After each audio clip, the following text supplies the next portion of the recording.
안녕하세요. 부산부동산 스타드입니다. 2월 6일 일일 브리핑 해보도록 하겠습니다.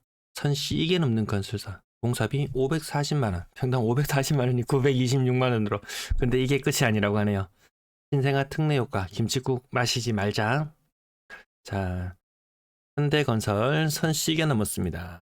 부산 범천 1-1구역 공사비 72% 증액 요구, 평당 539만원짜리가 평당 926만원으로. 예. 근데 설계도서 기준에 따라 변경되는 공사비는 추후 반영이 필요하다. 돈 더 들어갈 수도 있다는 말입니다. 다른 지역들 뭐 40% 50% 증액 요청하는 사례들은 요즘에 빈번하다 싶었는데, 요건 좀 선을 많이 넘은 느낌이 들지요. 그럼 또 누군가는 또 이걸 호재라 그럽니다.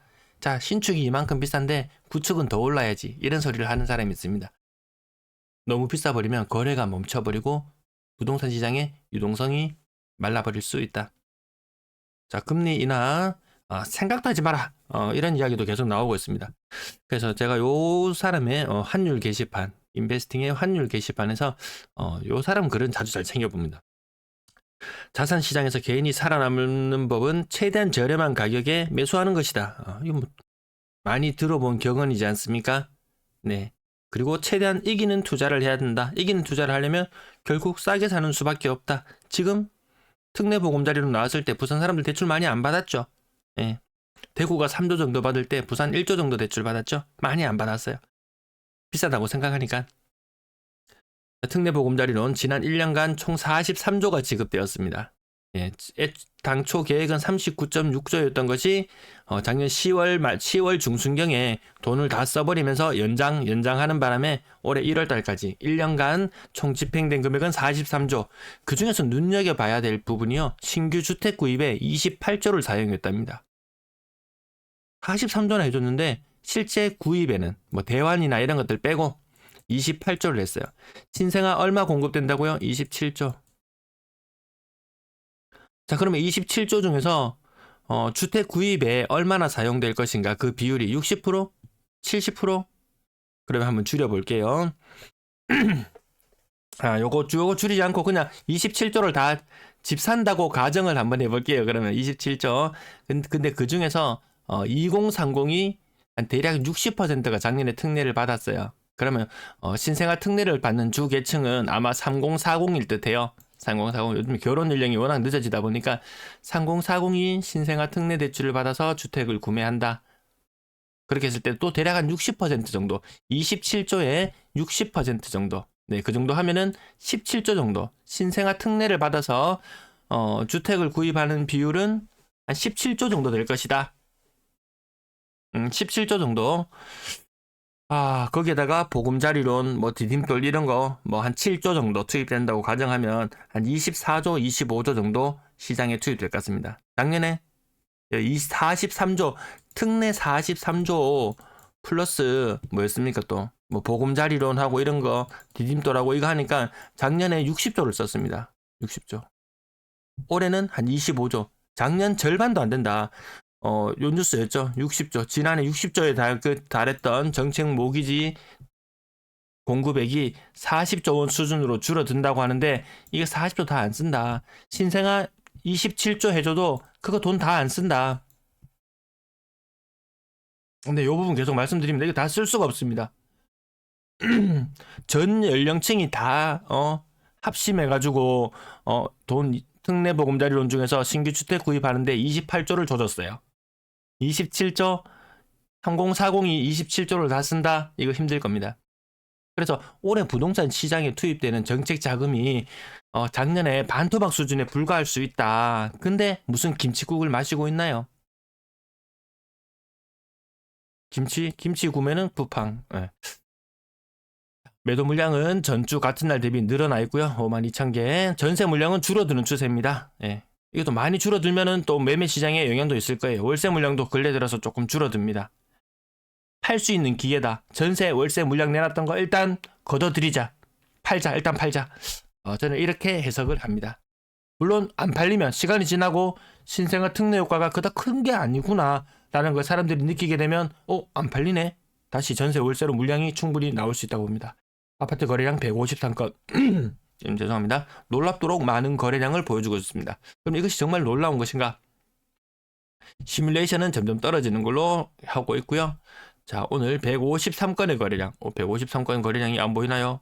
자, 요 얼추 비슷한 느낌 나는 거 있죠? 얼추 비슷한 느낌 나는 거 150건대의 거래량. 요거 작년 23년 자료입니다. 23년 1월, 2월, 3월 이렇게 나오는데요. 그 전에 1000건 수준의 거래량이던 것이 1400건, 2000건 이렇게 거래량이 올라갔습니다. 그러던 것이 2400건 수준까지 1000건에서 2400건까지 거래량이 올라갔었습니다. 부산 걸레의 거래량 2000건에서 1800건 수준까지 떨어졌다가 1500건 수준까지 떨어졌다가 지금 1800건, 다음 달에 1500건 수준의 거래량을 저점으로 찍고 아까 여기 봤을 때 1000건이 2500건으로 갔죠. 그러면 1500건이 얼마로 가야 되나요? 한 3500건 수준으로 이 가져야지 이것이 신생아 특례 효과가 있다 이렇게 이야기할 것인데 거기까지 가기는 어림도 없어 보이죠. 아무튼 1월의 거래량은 지금 같은 남은 날수 견주어 봤을 때 250건 정도 늘어나죠. 여기서 250건 정도 늘어나면 최종적으로 1800건 정도 거래량이 될 것 같아요. 근데 2월의 거래량이 좀 시원찮죠. 2월의 거래량이 그렇게 치고 나가지는 못합니다. 그래서 이 신생아 특례 효과라는 것이 과거에 조정 대상 지역이 해제했을 때 그 효과가 3개월 가더라. 대선 때도 그 효과가 3개월 가더라. 이 신생아 효과도 제가 봤을 때는 한 3개월짜리 효과에 불과할 것이다. 길면 6개월. 특례 보금자리론 효과는 10개월 갔었습니다. 10개월. 43조를 써제낀 특례 보금자리론은 그 효과가 10개월.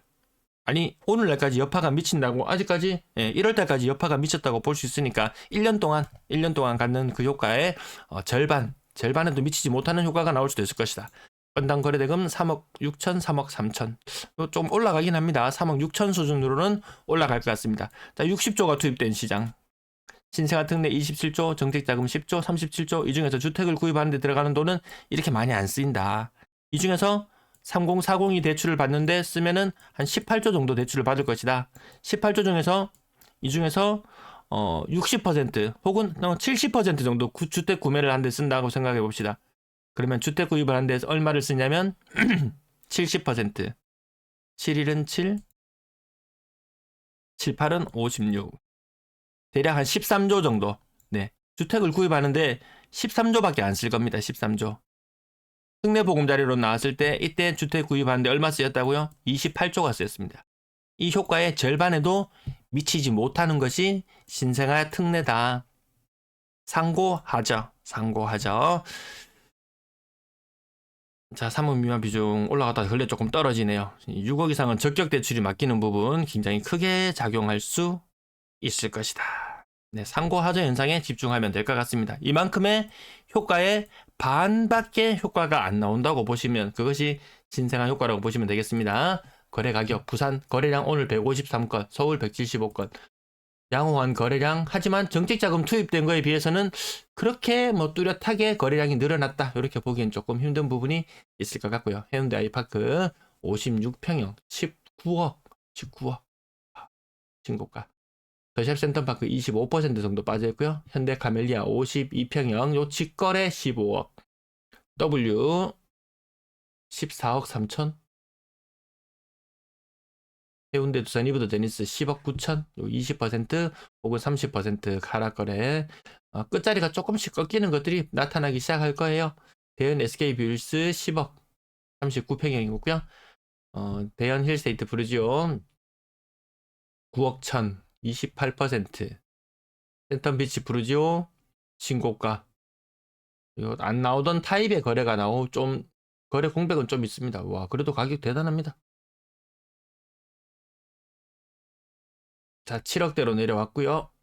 그리고 6억대. 요 가격대. 부산이 좀 타격을 더 받을 수 있을 것 같다라고 보는 부분이 7억대에서 6억대. 적격 대출이 막혀버리는 구간의 거래가 어쩔 수 없다. 찐으로 돈 많은 사람들이야 10억, 20억 넘어가는 것들 건들겠지만 중산층이 접근하기에 양극화 때문에 저 물건들을 받아줄 계층이 점점 줄어들지 않을까 싶습니다. 6억 아래쪽에 40평 빼고 9평 기준으로 동네 효성 해링턴 플레이스 5억 8,500 최고 8억까지 갔었는데 5억 8,500 올랐니 많이 이야기하지만 이 고점의 가격을 생각하면 좀 힘들죠. 그래서 파는 사람도 야 팔기 싫다. 그 가격에 나는 못 팔겠다. 그 일본의 현상이었잖아요. 떨어지는 것을 하염없이 바라보기만 했다. 실제 고점의 가격을 생각하니까 팔지 못하겠더라. 네. 그 일본 주재원으로 있었다는 그 분의 친구분이 댓글을 남겨주셨죠. 네. 영상 댓글도 한 번씩 참고로 봐주시기 바랍니다. 다른 분들이 참고할 만한 내용들을 올려놓으시더라고요. 23%, 28%.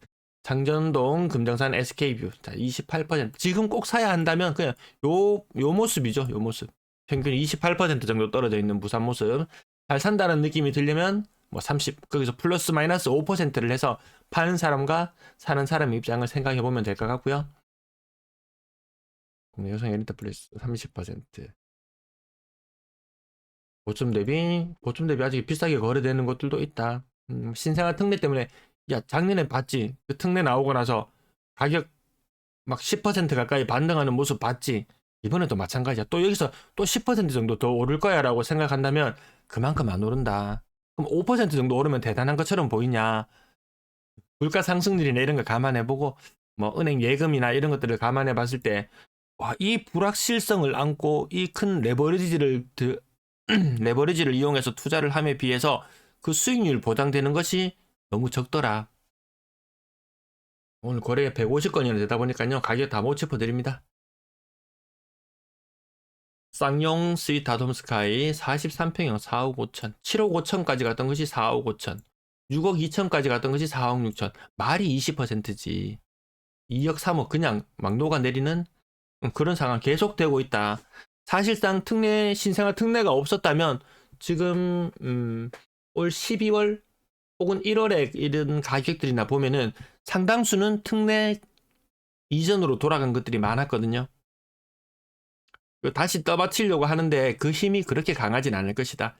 여기에 의존해서 무리한 투자를 하는 것은 섣불지고 거의 불 속으로 뛰어드는 것과 비슷한 효과가 나지 않을까.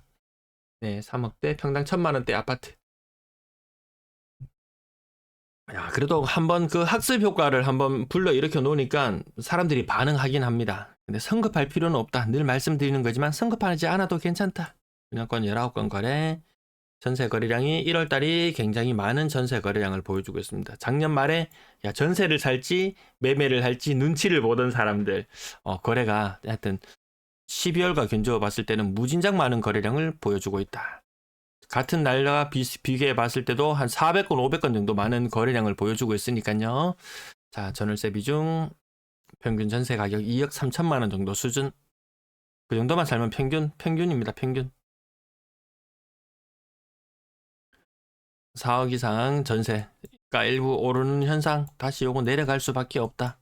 이미 아까 매매 가격이 뭐 7억대에 있던 것이 5억대에 오고 6억대에 있던 것이 4억대에 오고 그러면 전세 가격은 뭐 3.5억대에 있던 것이 2.5억대로 오고 뭐 한 4억대에 있던 것이 한 70%는 되죠. 7억짜리 전세 가격 65% 정도 되죠. 뭐 전세 가격 마찬가지로 내려올 수밖에 없다. 그 현상은 아직까지 올 10월달까지는 계속됩니다. 근데 그 중간중간 이벤트들이 있죠. 전월세 신고제라든지 이런 것들이 나타나게 되면은 다시 유예됐던 것이 재진행이 되게 되면은 역전세, 역월세를 막기 위해서 전세 가격을 부풀렸다라든지 이런 부분들이 그 실체가 아마 드러나지 않을까 싶습니다. 네, 오늘도 시청해주셔서 감사합니다.